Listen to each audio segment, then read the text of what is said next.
I'm Chief Meteorologist Alan Seals with your Monday, October 8th update on Hurricane Michael. As of late afternoon, hurricane warnings issued for the Florida Panhandle. Those areas in red, that means you will see potentially winds over 75 miles an hour. To the west of that, across South Mobile and South Baldwin counties, tropical storm warnings. And that means as Michael comes close to land, winds there 40 to maybe 70, 75 miles an hour. So that's South Mobile and South Baldwin counties.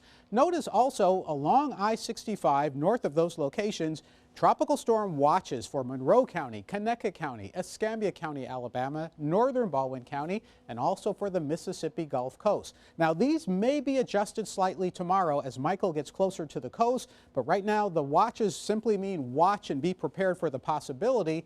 The warning means definitely prepare for that possibility. And the first steps for preparation, especially in the Panhandle, boats, docks, piers, loose items around your home and property. And don't forget, as wind pushes water up against the coastline, you get that threat of storm surge. So east of Destin, storm surge warnings. You're very likely to see the water pushing up against the bays, the coast, the barrier islands, and rising.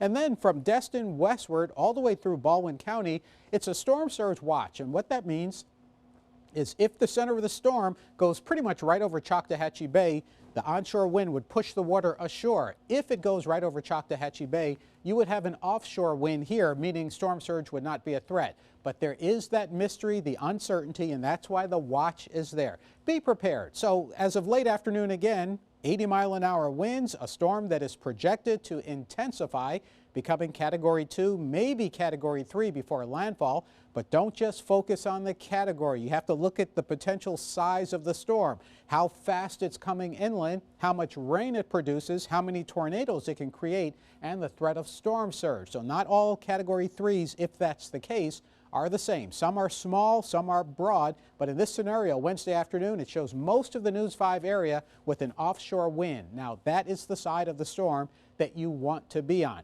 Keep in mind, it is hundreds of miles away, and that means there's still room for things to change. Computer models by Wednesday generally take it to the Florida Panhandle. A couple slow it down, meaning not even landfall by midday Wednesday, and a few move it very quickly. So either way, it moves north-northwest and then begins to turn more to the northeast. When exactly it makes that turn will define where exactly the center point will cross land.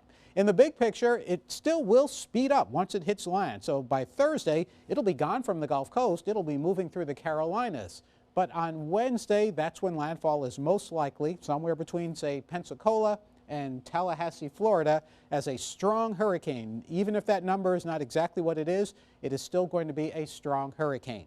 On the west side of the storm, general rain amounts 1 to 3 inches, generally not that much, but along the path of the storm and especially to the east of it, that's where you will easily see 3, 4, 5, 6 inches of rain and even more as the system moves toward the northeast. So here's a projection for the News 5 area for tomorrow, Tuesday. Scattered showers and thunderstorms at most about 50% of the area. Now surf conditions will be dangerous. Coastal erosion will be occurring. By Wednesday morning, shortly after sunrise, we should have a northerly wind blowing offshore, still deadly rip currents along the coast, and you see very clearly one computer projection of a hurricane making landfall in the Panhandle with the largest impacts in that part of the Gulf Coast. Stay updated with this forecast. Make sure you have a plan.